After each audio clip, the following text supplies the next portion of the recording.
Hello, my name's Harlow. Last Christmas, my family told the front desk I was housekeeping, then put me in a moldy room by the dumpsters. They smiled through it, like it was funny, like I was nobody. What they didn't know was, I owned the place. They laughed at me during dinner, cut me out of the family photo, then applauded a speech my sister stole from my journal. And I stayed quiet. Why? Because sometimes silence isn't weakness, it's a setup. Have you ever realized your own family was rewriting your story without you? And what would you do when it's your turn to speak? I was sipping lukewarm coffee in my small but tidy kitchen when the family group chat pinged for the third time that morning. I didn't rush to check it. These messages always came in waves before every Carter gathering. Wedding, funeral, birthday, it didn't matter the occasion. There was always a flurry of activity, mostly from my sister, Isolde, who could coordinate a cross-country gala with one hand while sipping Chardonnay with the other. When I finally opened the thread, it took me less than 10 seconds to see what was missing. My name, not once, not even as a courtesy tag. There it was. Carter Family Christmas Retreat, Deck 2023 at Emerald Peaks Resort. Followed by lines of excited emojis, snowflakes, champagne flutes. Isolde's message sat at the top. Everything's booked.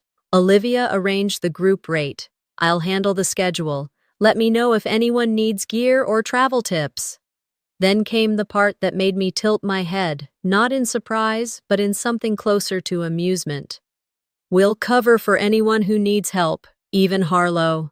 Even Harlow. I set the phone down without responding. No one had texted me directly. No call, no message. Just a passive mention in a 20-person thread, as if I were the distant cousin they'd rather not claim but couldn't legally erase. Typical. The thing is, I hadn't been part of the inner Carter circle in years. Not since I was the kid sister too quiet to matter, then the adult sibling too blue-collar to include.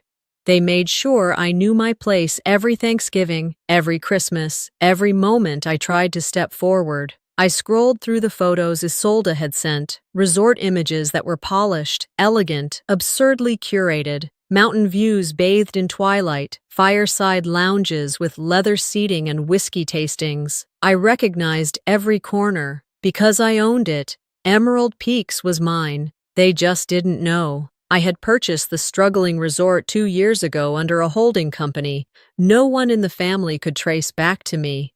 It had taken years of work, long nights, silent flights, deals signed under names I didn't use outside the boardroom. And now, here we were. They had unknowingly booked their grand reunion at my flagship location. I could have laughed. I didn't. I felt still, almost like fate was asking if I was ready. And maybe, for once, I was.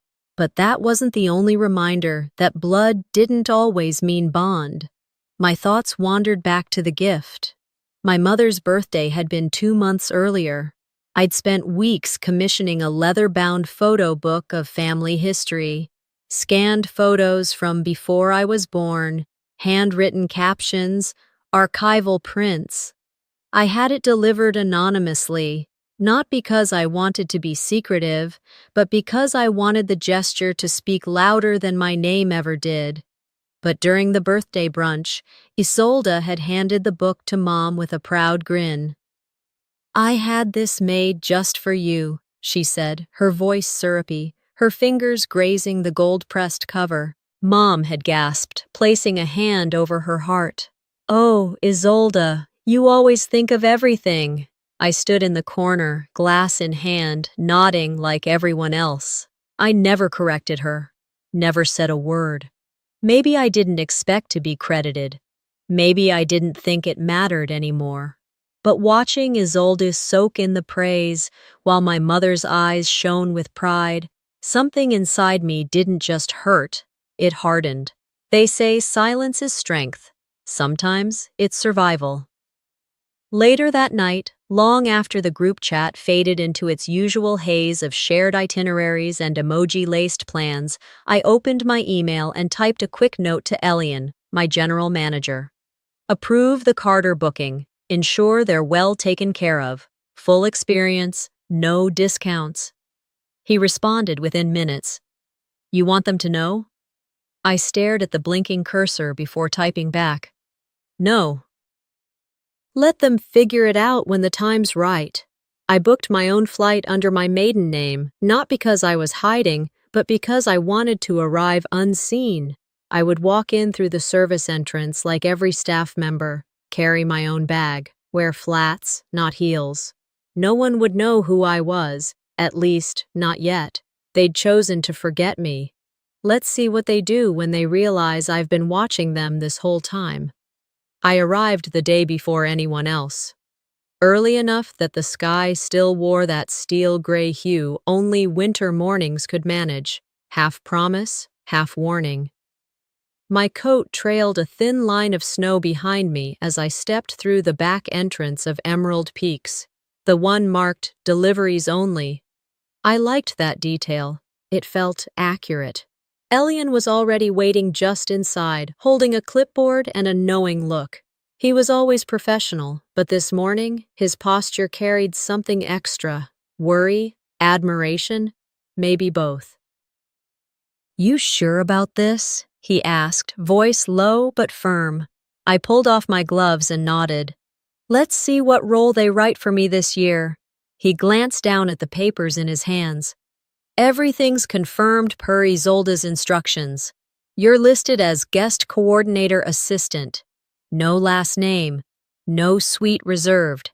Just a small room. Staff wing. I could have smiled. Perfect. We walked in silence through the back hallway, past crates of wine and folded linen stacked for the holiday crowd. The resort was already buzzing, even if the Carters hadn't arrived yet. Housekeeping was prepping floors, kitchen staff organizing tasting menus, valet lining up SUVs. No one gave me a second look. That was the plan. By the time we reached the guest records desk, I was calm, not cold, calm. There's a difference. The woman at the counter glanced up. Oh, Ms. You're with housekeeping, right? She asked, eyes flicking between her screen and the clipboard in Elian's hand. There it was. No hesitation. No double check. My family mentioned you were with staff. I nodded without pause. Correct. Assign me the room they requested. Her fingers clacked across the keyboard. Heritage wing, basement level, near the south maintenance stairwell. I signed the form and thanked her. No sarcasm, no edge. I didn't need to perform my dignity. It was already there, under every word they thought I didn't hear. As Elian led me toward the elevator, he leaned in.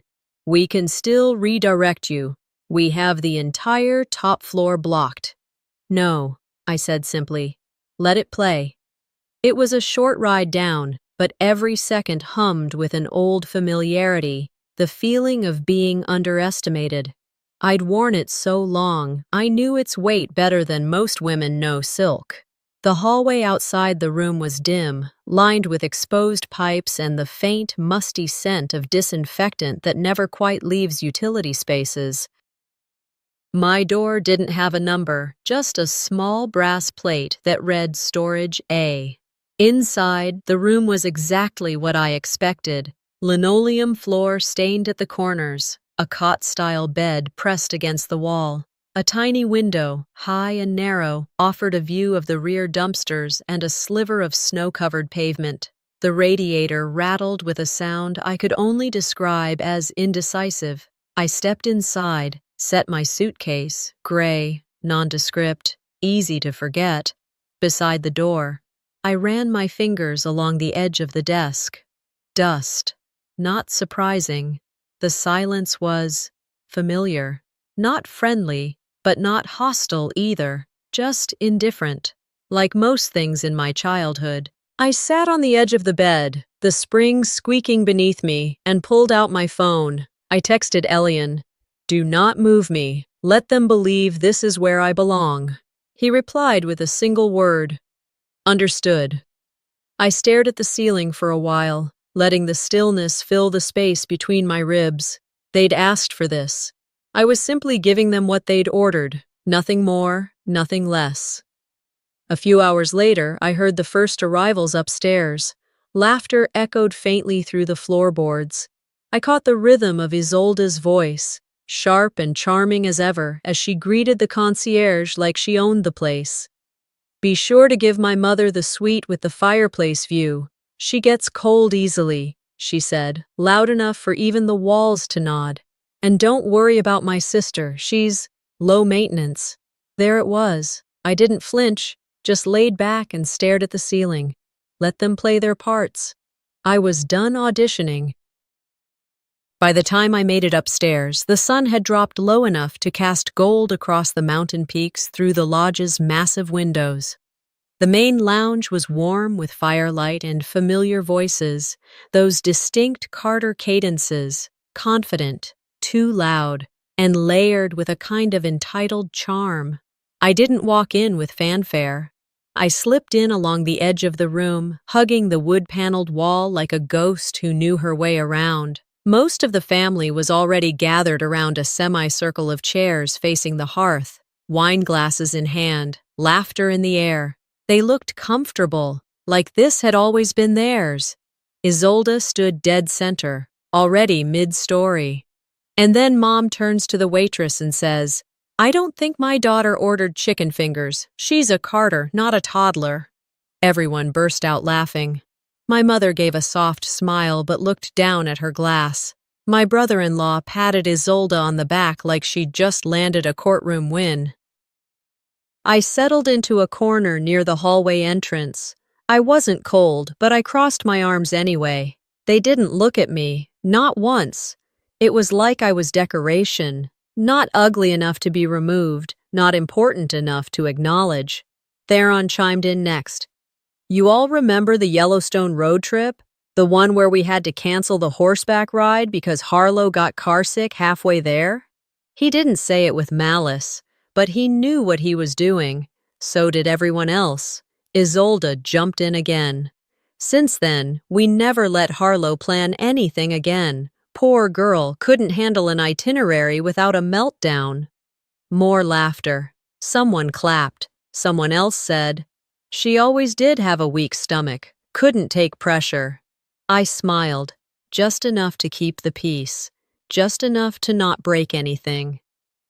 Inside, though, I felt that slow burn humiliation tighten its grip. Not the kind that explodes, the kind that simmers. I wasn't 12 anymore. I wasn't clutching a barf bag in the back of the Suburban while they made fun of me for getting motion sick on a winding road. But to them, I still was. The furniture was newer, the setting more luxurious, but the story never changed. They had turned my childhood embarrassment into a family tradition. I looked at my mother then. She was seated between Melis and Isolde, her glass resting on her knee, fingers curled loosely around the stem. Her expression was polite, even serene, like she was trying to smile without participating. She didn't speak up. She didn't stop them. And I realized for maybe the 100th time that this wasn't new. She had never defended me, not once. Not when I was skipped for school awards because my cousin was louder. Not when Isolde got into law school and I got into a hotel management program, and the family treated it like I had joined the custodial staff. It had always been easier for her to stay silent. Later that evening, after the laughter died down and people began drifting off toward their rooms, I caught her alone in the hallway outside the powder room. She was adjusting her scarf, preparing to say goodnight. "Mom?" I said. She turned, startled slightly. "Yes, honey?" "You never speak when they laugh at me." She looked at me, eyes blinking a little faster than normal. "It's just easier to keep the peace, sweetheart. You know how your sister is. She's always been the commanding one." I nodded once. And I'm the quiet one, right? The one who's supposed to absorb it. Her lips pressed together. You've always been strong. Not strong, just used to it. There was nothing else to say, so I left her standing there. I walked slowly down the hallway, past the old family photos Isolde had brought, framed shots from Christmases past, weddings, beach trips. I wasn't in most of them, and the ones I was in, I was either off to the side or mid-blink, easy to crop. I found my way back to the stairwell, skipped the elevator, needed the silence. Descending back to the basement, I let my footsteps echo on the cold metal steps. They hadn't forgotten me. They just remembered me the way they wanted, small, forgettable, easy to mock, and they expected me to keep accepting it. I woke before sunrise, the chill of the concrete floor biting through the soles of my socks. The air in the basement didn't change much. It carried the same thin, recycled scent of bleach and forgotten linens. I washed my face in the tiny sink, letting the cold water ground me, then pulled on a thick cardigan and made my way upstairs. My family would still be asleep, but the resort was never still. The lobby was already lit in soft amber. A few staff members moved briskly behind the concierge counter, prepping coffee urns and aligning brochures. I kept my pace easy, casual, blending in. I only noticed it when I turned the corner back toward my room later that morning, holding a cup of tea. A name tag had been taped to my door. Not the elegant brass room numbers everyone else had, but a laminated card typed in bold sans serif font. No logo, no design. It read, "Housekeeping assistant, not part of Carter Group." I stared at it for a long second, just long enough to register the sickly mix of rage and disbelief rising in my throat, but not long enough to show it. I reached up, peeled it from the door, and folded it clean down the middle before slipping it into the pocket of my sweater. Behind me, I heard footsteps. Elian's voice was quiet, but firm. "I didn't authorize that." I didn't turn around. "It came from the group check-in packet, didn't it?" He hesitated. "Yes. The label was part of the documents submitted under your name, from someone in the family." "Of course it was," he exhaled. "I can remove the file from the front desk system. You don't have to play along with this." "I'm not playing," I said, still facing the door. "I'm studying." He didn't respond, and I didn't need him to. He knew what I meant. A few hours later, I walked past the concierge on my way toward the patio doors. A young staff member, probably seasonal, maybe 22 at most, glanced up from the printed itinerary she was reviewing with another guest. She paused when she saw me. "Hi, are you the new guest aide? I think your schedule's printed under Harley Carter. Looks like they had you down for gear setup at noon." Harley, that was how my name appeared on the list, misspelled, reassigned. I offered her the faintest smile. "Apparently, I'm the newest invisible relative." She laughed like it was a joke. I didn't. I kept walking until I reached the back patio. The snow had stopped falling, but left a fine dusting across the railing. A few scattered footprints told me someone else had stood there earlier, but I was alone now. I leaned against the banister, my tea cooling in my hands, and watched the trees sway gently at the edge of the property. Aspen pines. Tall, stately, unmoved by petty drama. I wasn't surprised by what had happened. Not really. But there was something about the officialness of it.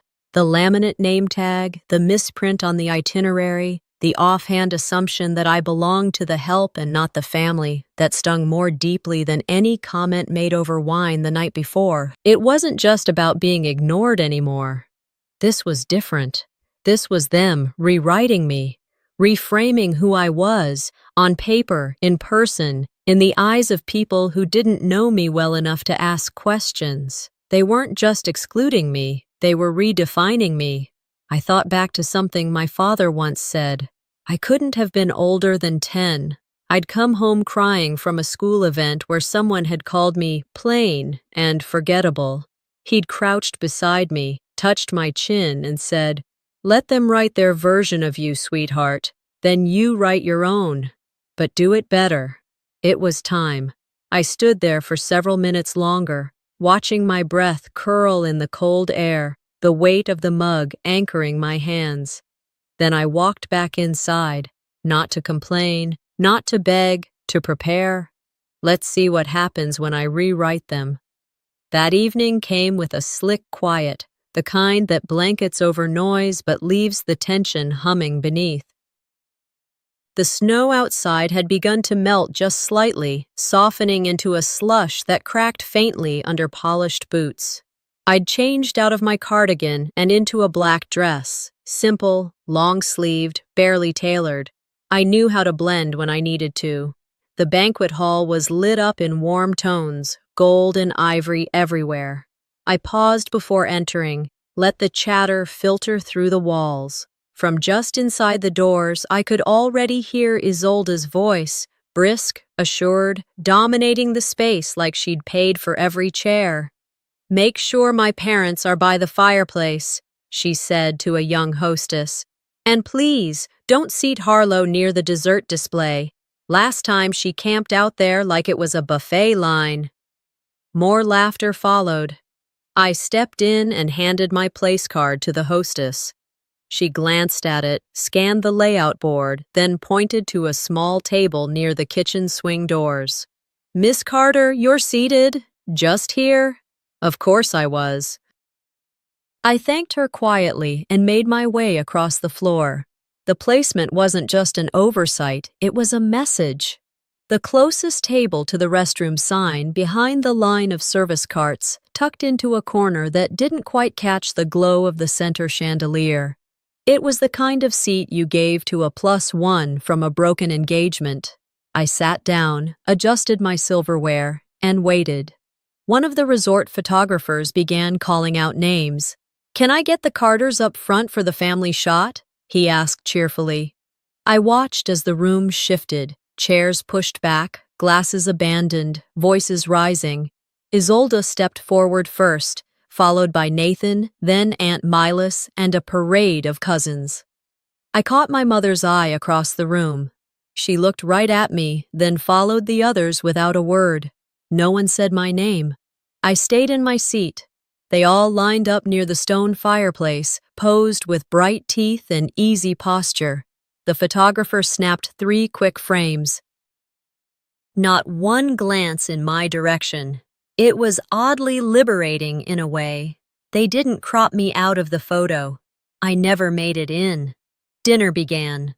Servers moved between tables, laying plates of roasted lamb and garlic whipped potatoes. Wine glasses were refilled faster than anyone could notice. I kept mine half full, always half. Isolde stood halfway through the meal and tapped her glass with a spoon. "I just want to say," she began, smiling with a warmth I knew was rehearsed, "this weekend means a lot to us, to the Carters. It's about legacy. It's about loyalty. And none of this would be possible without what we've all built, together." A few people clapped. My mother dabbed her eyes with a cloth napkin. "We've always believed in showing up," Isolde continued, "in doing the work, and I think this dinner, this entire reunion, proves just how strong our roots are." There it was, a speech meant for me. Every word of that toast had been lifted from a draft I wrote a month earlier. I'd typed it at night, sitting by my window in silence, just in case they remembered I existed and asked me to speak. They didn't, but someone had read it. Someone had passed it on. Someone had watched me from the edge and decided I'd be better served cold and silent. I didn't blink, didn't flinch. I took another sip of wine, slow and steady. Later, as the plates were cleared and the guests began to disperse into smaller huddles, I caught Isolde alone by the corridor leading to the coat room. She was reapplying lipstick in her phone reflection, smiling to herself like she'd just signed a new client. I walked up beside her, waited until she noticed me. She didn't look up.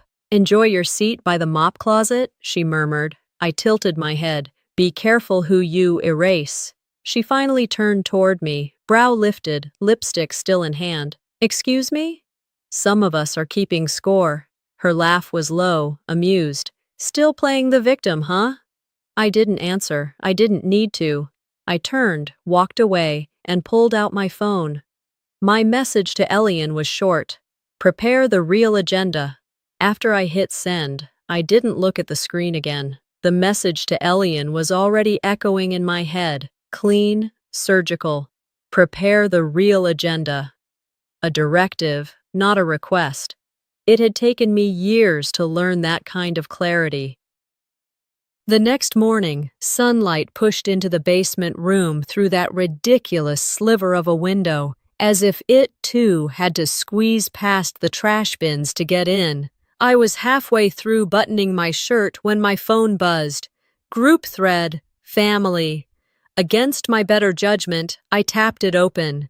Theron had posted, time-stamped, 8:07 a.m. Don't forget to refill the towels. Housekeeping. 3 laugh reacts followed. One from Isolde, one from Nathan, one from my Aunt Malis.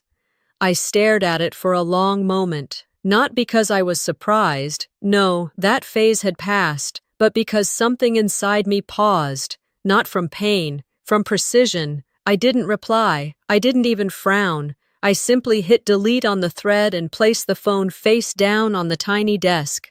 I had kept quiet. I had watched. I had documented the roles they assigned me, maid, burden, nobody, but now I was done folding the towels of their stories, done folding, done serving, done absorbing. Later that morning, while the family joined a snowmobile tour arranged by Isolde herself, because of course she needed another activity to organize, I walked up to the administration wing. The hallway leading to the office was empty, the air warmer than the guest floors. I knew every inch of this part of the building. I had spent nights here 3 years ago, at a time when Emerald Peaks was one signature away from collapse. Back then, the resort was bleeding money from a bad winter season, poor management, and a failed partnership. The previous owners were in freefall. They called me in because I had capital and a reputation for reviving boutique properties. No one in the family knew, not then, not now. They just assumed this resort had great taste. They didn't know it almost didn't exist. Elian had been the only manager willing to stay through the transition. Everyone else jumped ship. He stayed for one reason. I didn't treat him like a backup plan. One night, sitting in the tiny conference room with a stack of financial projections, he asked me, "Why not tell them? Let them know you're the reason this place still has walls." I had smiled, small, tired, because they never care who builds the house, only who hosts the party. I thought about that now, standing outside the very office I'd once used to save the place. I knocked once before opening the door. Elian was already there, seated behind the desk. He looked up, expression unreadable, but I knew him well enough to see the alertness beneath his calm. "It's time," I said simply. He nodded once. "Tier 1 protocol?" "Yes, full rate, no comps, no family discounts." He didn't blink. "Understood." As I turned to leave, I paused. "Also, pull the receipts.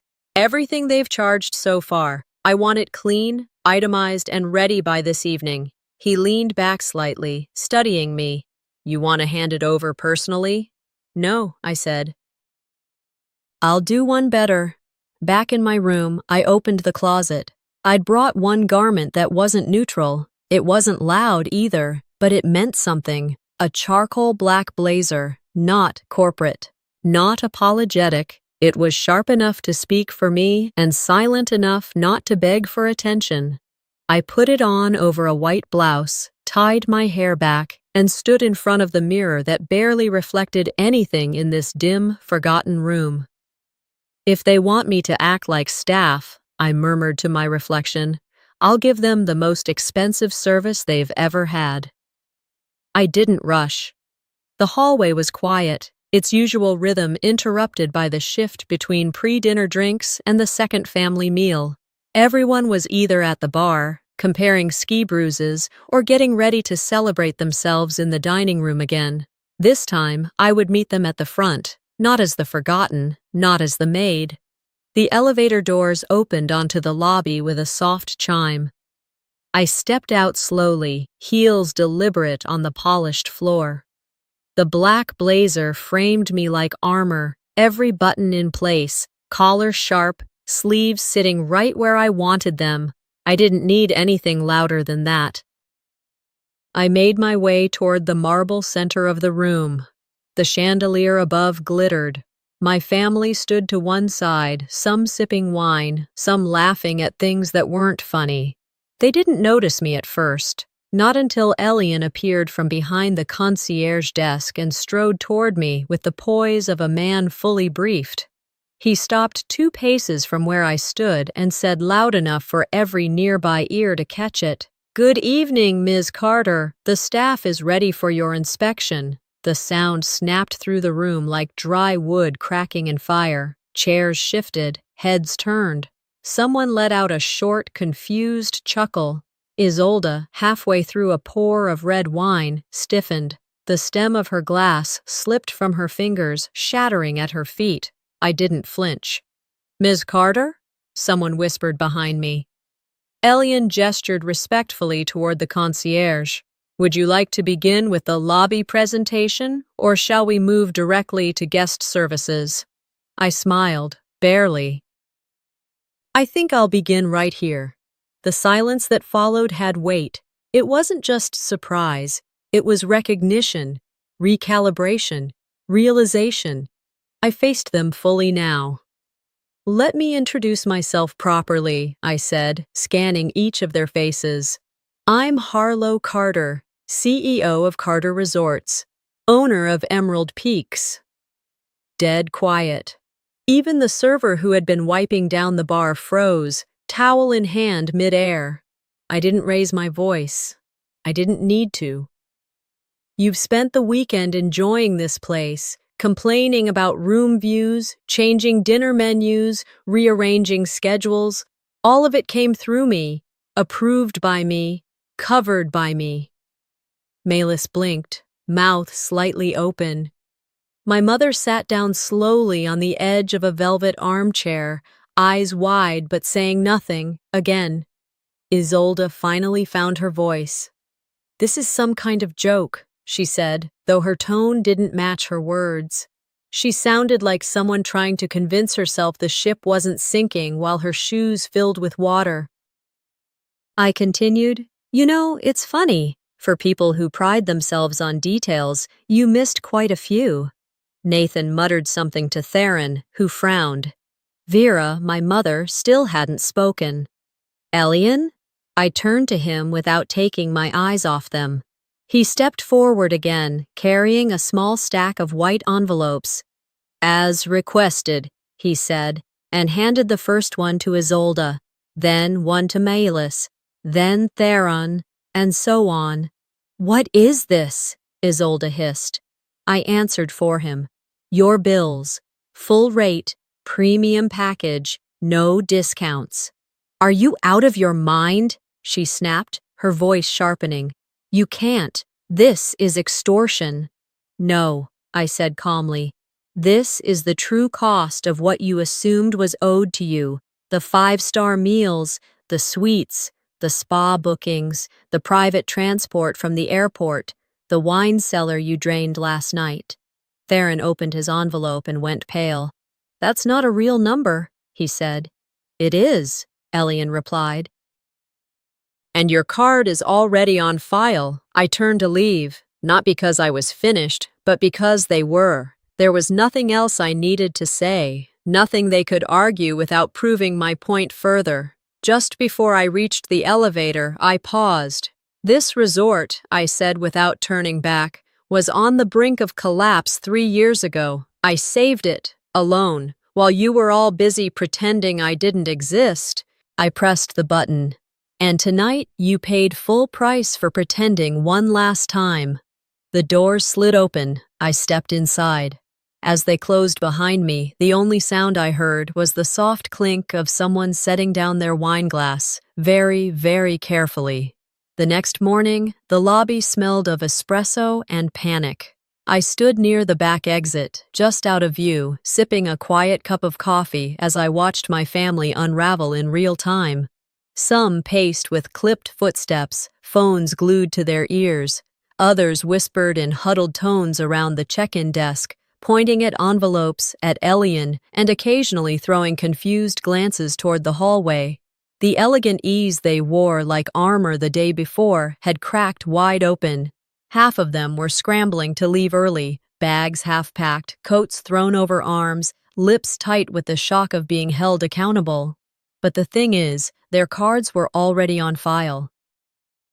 And Emerald Peaks, under my direction, didn't process refunds on premium tier bookings, not for guests who treated staff like wallpaper, not for family who never saw me standing there. Isolde was standing near the concierge desk, arguing with Elian in a voice just a bit too loud to be called discreet.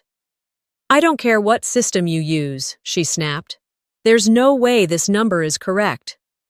Elian, in his usual calm, professional tone, responded, "It's been verified, Ms. Carter. The rate reflects all services used: spa, private car, additional wine orders, and the snowmobile excursion yesterday." Isolde's jaw tensed. We were promised a family rate. I stepped forward then, not to interfere, but because I was done hiding behind corners.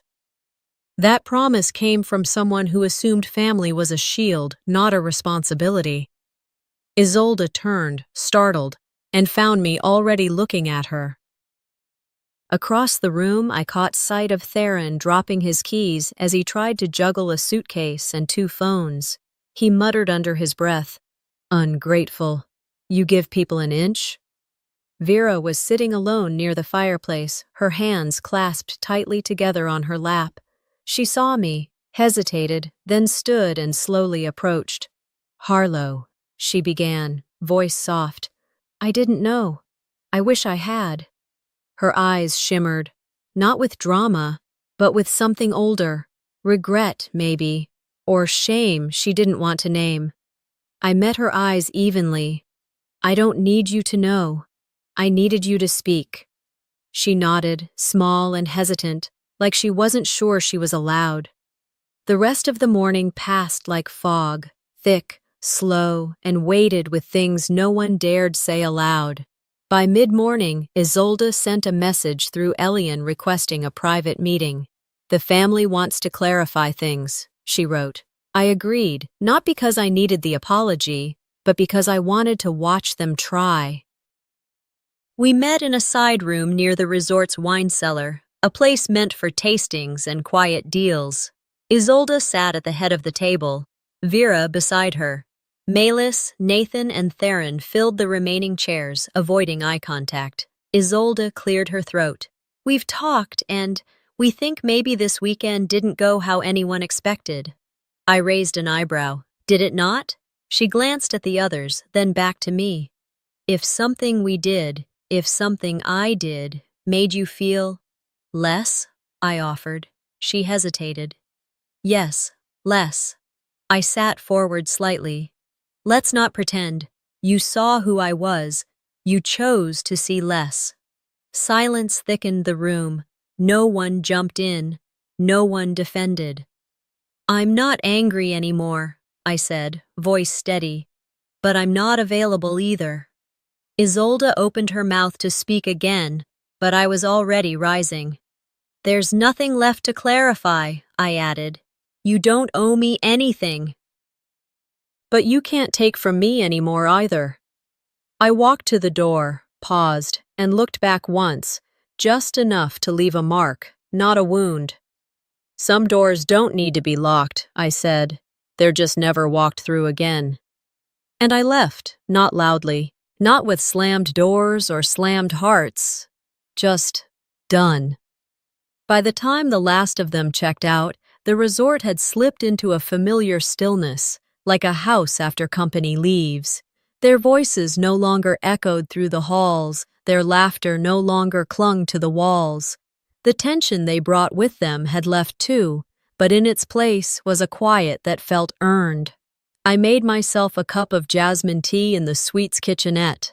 No room service tray, no staff, just me and the soft hiss of water boiling, the snow falling outside the picture windows, and the warmth of solitude instead of performance. I didn't feel triumphant.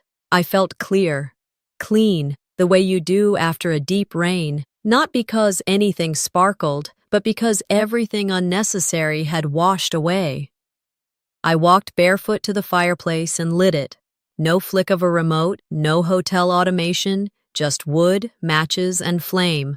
Real, simple, mine. There were no notifications on my phone. No apologies, no last attempts to smooth things over. And honestly, I didn't need them. I wasn't waiting for acknowledgement anymore. I reached into the bottom drawer of the old writing desk near the window. I hadn't opened it since I'd arrived. Inside, where I left it months ago when I last stayed here for a winter board meeting, was a pale blue envelope with a name scrawled across it in familiar penmanship, Dad's. It had been 2 years since he passed. Quietly, quickly. Lung cancer, stage 4 by the time anyone caught it. He didn't tell the family until the end was near, but he told me first, trusted me to keep his secret, to carry his calm when the others couldn't. This letter had come in the mail 3 days after his funeral. No return address, but I knew that script. The heavy-handed capital H, the uneven line spacing. He'd written it when he knew time was short. I sat down on the edge of the couch, let the envelope rest in my palm for a second longer, then opened it. The paper was cream-colored. No letterhead, no drama, just him. If the world ever tries to erase you, Harlow, remember, I saw you. I always did. My throat tightened, but the tears that came weren't sharp. They didn't burn. They just arrived, like something soft being released. I read the line again, aloud this time. I saw you. I always did. It's amazing what one person's voice can undo, what one sentence can repair. Not because it fixes everything, but because it reminds you you're not crazy, that you weren't invisible, that someone, once, looked and didn't turn away. I folded the letter carefully and placed it on the mantel above the fire. No frame, just presence. Then I opened my laptop. The screen blinked awake to the last document I had left open weeks ago. A pitch deck for a new boutique property in New Mexico. I skimmed the numbers, adjusted a few details, and changed the footer. From Carter Holdings, LLC, to Harlow Carter, CEO. No initials, no aliases, just my name. I clicked save. They had tried to write me out, had spent years reshaping me into a version easier to tolerate, easier to dismiss. But I had never needed their story. I've always had my own. Sometimes the most powerful statement isn't spoken, it's made in action. This story isn't just about revenge, it's about reclaiming your voice when others have worked hard to silence it. So here's the question. Have you ever let people write your story for you, until one day you took the pen back? Let me know in the comments, and don't forget to subscribe for more real, raw stories just like this one.